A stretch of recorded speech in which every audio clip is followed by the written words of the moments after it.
সকালে জলখাবার বা বাচ্চাদের টিফিনে যদি থাকে এরকম একটা নিরামিষ মোগলাই পরোটা রেসিপি, তাহলে কিন্তু বাচ্চা থেকে বড় সবাই কিন্তু খুব পছন্দ করে খাবে। তো তারই রেসিপি আপনাদের সাথে আজকে শেয়ার করব, মিনি মোগলাই পরোটা। তো এই মিনি মোগলাই পরোটাটা আমি কিভাবে বানিয়েছি চলুন আপনাদের সাথে একবার শেয়ার করি। নমস্কার বন্ধুরা, আমি সুজাতা, আপনাদেরকে সুজাতাস কিচেনে অনেক অনেক স্বাগত। টিফিনটা বানানোর জন্য এখানে আমি একটা বড় বাসন নিয়ে নিয়েছি। এবার এর মধ্যে দিয়ে দেব 250 গ্রাম ময়দা। 1.5 কাপ ময়দা দিলাম, এখানে 250 গ্রাম ময়দা আছে। ময়দার মধ্যে দিয়ে দেব অল্প করে আজওয়াইন। একটু এভাবে ডলে দিলে ফ্লেভারটা খুব সুন্দর আসবে। দিয়ে দেব স্বাদ মতো নুন, অল্প করে চিনি দিয়ে দেব। ময়দাটাকে ময়াম দেওয়ার জন্য 2 চামচ রিফাইন্ড অয়েল দিয়ে দেব। এবার আমি ময়দাটাকে ভালো করে সব কিছু একসাথে এটাকে একটু মেখে নিতে হবে। ময়দাটা ভালো করে ময়াম দেওয়া হয়ে গেছে। এবার অল্প অল্প জল দিয়ে আটাটাকে মেখে নেব।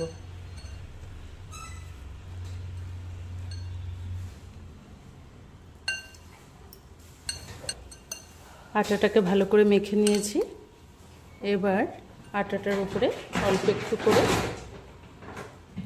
তেল দিয়ে দেব, দিয়ে এবার এটাকে কিছুক্ষণের জন্য রেস্টে রেখে দেব। আটাটাকে রেস্টে রেখে এবার আমি এটার পুরটা বানিয়ে নেব। এখানে 3টে সেদ্ধ আলু আছে, এবার আলুটাকে ছুলে নেব।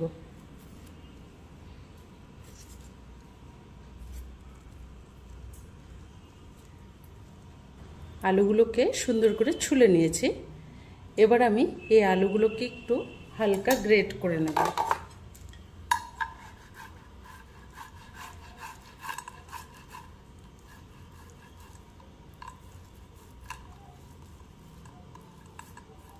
হাত দিয়ে ভালো করে ম্যাশ করেও দেওয়া যাবে, এভাবে দিলে দানাটা থাকবে না।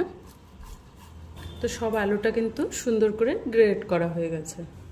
এদিকে একটা কড়াই বসিয়ে দিয়েছি, এর মধ্যে অল্প করে রিফাইন্ড অয়েল দিয়ে দিলাম। তেলটা পুরো গরম হয়ে গেছে। এখানে ফোড়নে আমি অল্প করে আজওয়াইন দিয়ে দিচ্ছি। আপনারা চাইলে কিন্তু কালো জিরেও দিতে পারেন।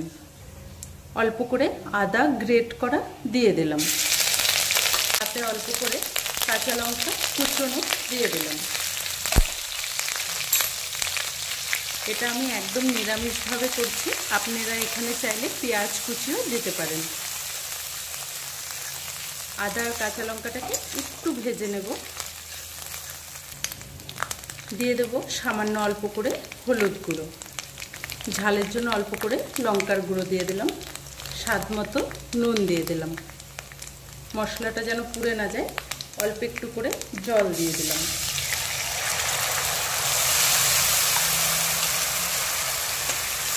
এবার মশলাটাকে একটু ভেজে নিতে হবে। মশলাটা কিন্তু সুন্দর করে ভেজে নিয়েছি। এবার আমি এখানে দিয়ে দেব গ্রেট করা আলুটা। এখানে আপনারা চাইলে কিন্তু গাজর, বিনস এসবও কুচিয়ে দিতে পারেন। আমি শুধু আলু দিয়েই করছি। আপনারা আপনাদের পছন্দ মতো সবজি দিয়েও কিন্তু এটা বানাতে পারবেন। আলুটাকে সুন্দর করে একটু কিন্তু কিছুক্ষণের জন্য ভেজে নিতে হবে। এবার দিয়ে দেব এর মধ্যে ভাজা জিরের গুঁড়ো, দিয়ে দেব সামান্য অল্প করে গরম মশলার গুঁড়ো।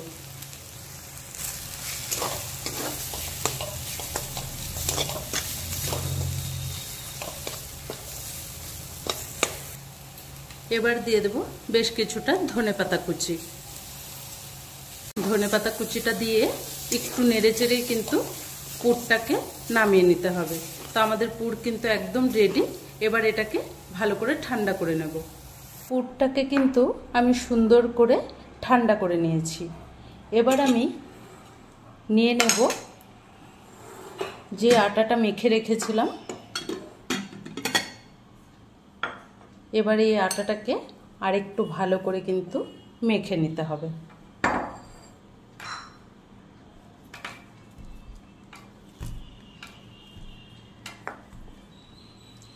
এবার আমি এটা থেকে অল্প অল্প করে লেচি কেটে নেব। আমি বেশি বড় করব না, একটু ছোট ছোট করে বানাচ্ছি।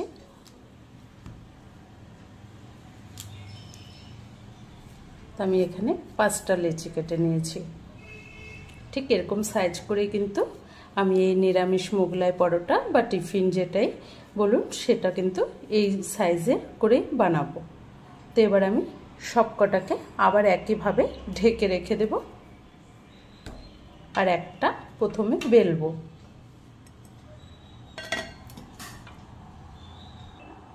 এবার আমি এটাকে অল্প করে ময়দার মধ্যে এভাবে ডিপ করে নিলাম, নিয়ে সুন্দর করে কিন্তু এটাকে পাতলা পাতলা করে বেলে নেব। এটা কিন্তু বেশি পাতলাও হবে না, আবার বেশি মোটাও করা যাবে না।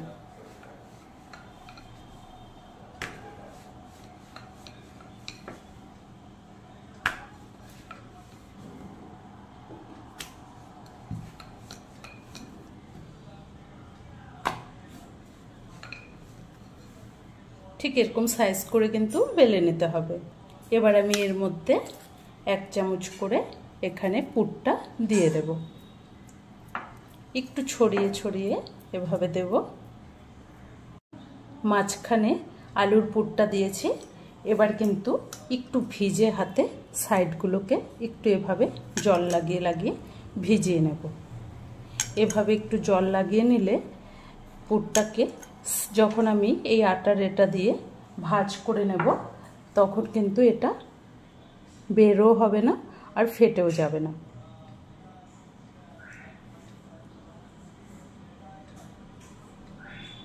ঠিক এভাবে এটাকে মুড়িয়ে নিতে হবে।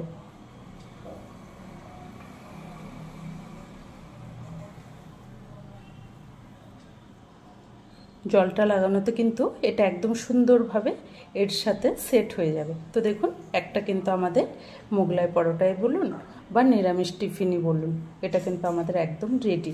এভাবে সব কটাকে কিন্তু বানিয়ে নেব।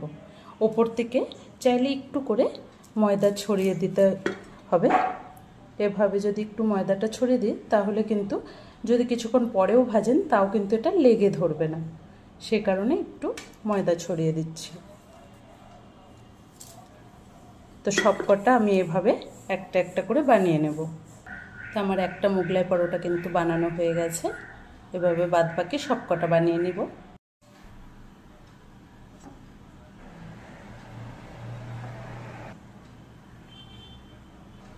সব কটা কিন্তু বেলে নিয়েছি। এবার এগুলোকে ভেজে নেব। এখানে একটা তাওয়াতে বেশ কিছুটা তেল দিয়েছি। এবার তেলের মধ্যে একে একে কিন্তু ছেড়ে দেব। তেলটা কিন্তু বেশি হিট করা যাবে না, একটু মিডিয়াম ফ্লেমেই ভাজতে হবে। উপর থেকে এভাবে অল্প অল্প করে তেল দিয়ে দেব। ধীরে ধীরে একদম মুচমুচে করে কিন্তু এগুলোকে ভেজে নিতে হবে। এক সাইডটা ভালো করে হবে, তারপরেই কিন্তু উল্টাবো, তার আগে কিন্তু এগুলোকে উল্টানো যাবে না। মিডিয়াম ফ্লেমে ভাজলে কিন্তু এই টিফিন বলুন বা মোগলাই পরোটা খুব সুন্দর কিন্তু ক্রিস্পি হবে। এক সাইডটা হয়ে গেছে, এবার আমি উল্টে দেব। উল্টে দিয়ে আরেক সাইডটাও ধীরে ধীরে একটু সময় নিয়ে কিন্তু এগুলোকে যদি ভাজা হয় তাহলে কিন্তু খুব সুন্দর, খেতেও ভালো লাগবে। যারা নিরামিষ খান তারা কিন্তু এভাবে বানিয়ে খেয়ে দেখবেন, দারুণ টেস্ট হয়। দুই সাইডটা খুব সুন্দর করে কিন্তু উল্টে পাল্টে ভেজে নিয়েছি। এটা কিন্তু ভাজতেও বেশি টাইম লাগে না, খুব চটজলদি কিন্তু এই টিফিনটা আপনারা ঘরে বানিয়ে নিতেই পারেন।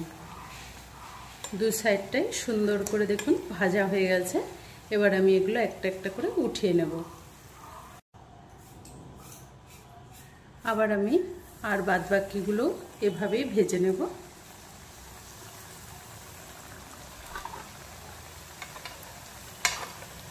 ঠিক অল্প অল্প করে উপর দিয়ে এভাবে তেল দিয়ে দেব।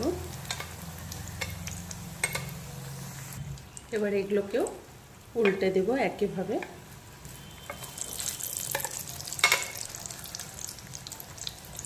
সবগুলো মোগলাই পরোটা কিন্তু ভাজতে 2 থেকে 3 মিনিট সময় দিলেই কিন্তু সুন্দর করে ভাজা হয়ে যাবে। এটা কিন্তু খুব অল্প সময়ের মধ্যেই হয়ে যায়। তো সবগুলো এভাবেই একে একে ভেজে নেব। সবকটা মোগলাই পরোটা দেখুন কতটা সুন্দর কিন্তু ফুলে একদম টইটুম্বুর।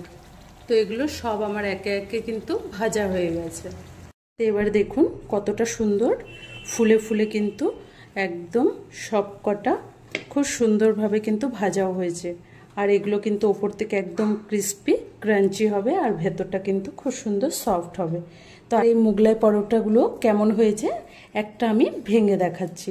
দেখুন উপরটা কিন্তু একদম পুরো ক্রিস্পি হয়েছে আর ভেতরটা কতটা সুন্দর সফট আর পুর ভর্তি আছে। এগুলো কিন্তু খেতে দারুণ লাগে। যদি আপনারা সস দিয়ে বাচ্চাদেরকে বা বড়দেরকে দেন সবাই কিন্তু খুব পছন্দ করে খাবে। তো আজকের এই মিনি মোগলাই পরোটার রেসিপিটি আপনাদের কেমন লেগেছে কমেন্ট করে অবশ্যই জানাবেন। যদি ভালো লাগে চ্যানেলটাকে একটা লাইক দিয়ে অনেক অনেক শেয়ার করে দেবেন। ধন্যবাদ।